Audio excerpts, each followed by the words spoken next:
لاہور کے علاقے گلبرگ میں واقع حفیظ سینٹر کی دوسری منزل میں آگ بھڑک اٹھی۔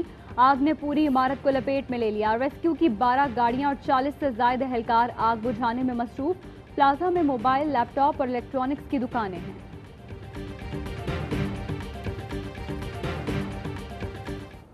پرائم منسٹر نے کہا جی آپ ان کے آگے تو بچے ہیں، آپ کو جواب دینا مناسب نہیں سمجھا۔ ایک ہارے ہوئے شخص کی تقریر تھی وہ، جس کو بہت غصہ تھا، لیکن میاں صاحب نے تو ان کو ایڈریس کیا ہی نہیں۔ میاں صاحب نے کہا تھا کہ یہ آپ کا کھیل نہیں، آپ اس میں سے باہر رہیں۔ اچھا میڈم کیا کہیں گے؟ یہ بڑوں کی لڑائی میں چھوٹوں کا کوئی کام۔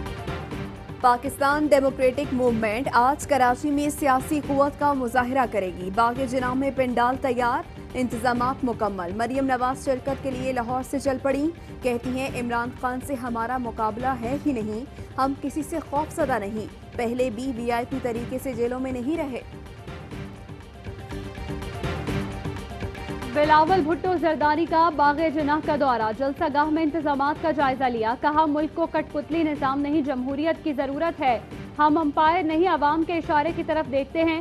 مولانا فضل الرحمان بھی کراچی میں موجود، کہتے ہیں جلسہ تاریخی ہوگا۔ حکومت توجہ ہٹانے کے لیے فرقہ وارانہ تصادم چاہتی ہے، حکومت میں اتنی طاقت نہیں کہ عوام کا دباؤ برداشت کر سکے۔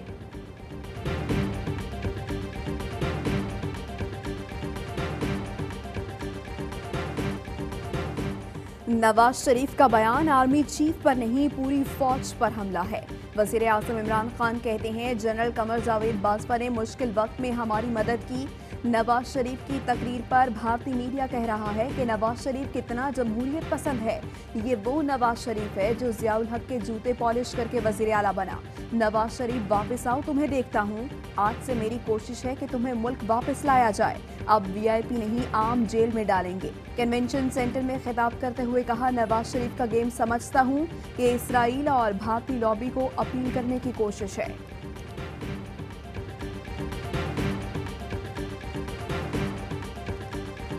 اپنی حکومت گرانے سے عدلیہ کے فیصلوں اور الیکشن میں شکست تک، اشتہاری نواز شریف نے army chief general Qamar Javed Bajwa پر انگلیاں اٹھا دیں۔ لیگی قائد کی تقریر پر بھارت میں شادیانے، اماڑہ اور وزیرستان میں شہادتوں کے ایک روز بعد نواز شریف نے اپنی تقریر میں ہرزہ سرائی کی۔ اپنی تقریر میں فوج کے خلاف باتیں تو کی لیکن شہادتوں کا کوئی تذکرہ نہیں کیا۔ مخالفین نواز شریف پر مودی اور جندال سے دوستی کا الزام لگاتے ہیں اور وہ انہیں سچ ثابت کرنے کا کوئی موقع جانے نہیں دے رہے۔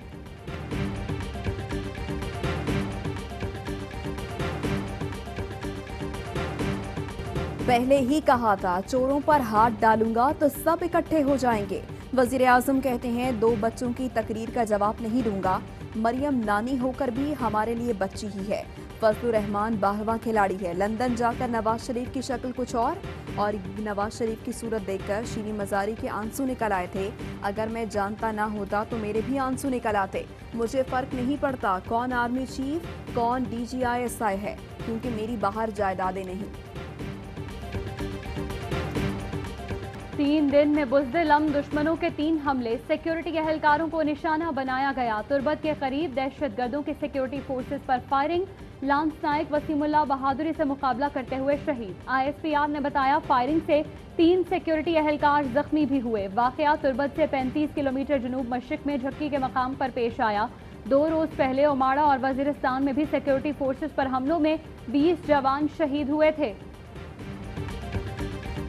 شیخ رشید نے مسلم لیگ نون پر پابندی کا اشارہ دے دیا، کہتے ہیں نون لیگ پاکستان دشمن ایجنڈے پر کام کرے گی تو پابندی لگے گی۔ نواز شریف کے ساتھ وہی ہوگا جو بانی MQM کے ساتھ ہوا، لندن سے سیاست نہیں، ان کا جنازہ پاکستان آئے گا۔ نواز شریف نے 11 مرتبہ قمر جاوید باجوہ کا نام لیا، یہ وہی باجوہ ہیں جنہیں آپ کی پارٹی نے ہاتھ پاؤں کے انگوٹھے لگا کر ایکسٹینشن دلائی۔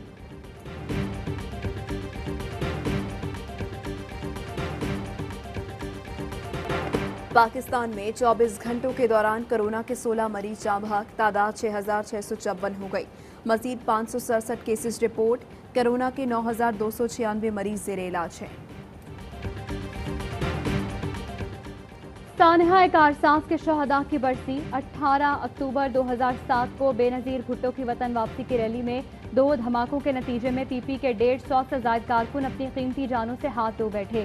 اسی ریلی کی کوریج پر مامور ARY نیوز کے کیمرامین عارف خان بھی پیشہ ورانہ ذمہ داریاں نبھاتے ہوئے شہید ہوئے۔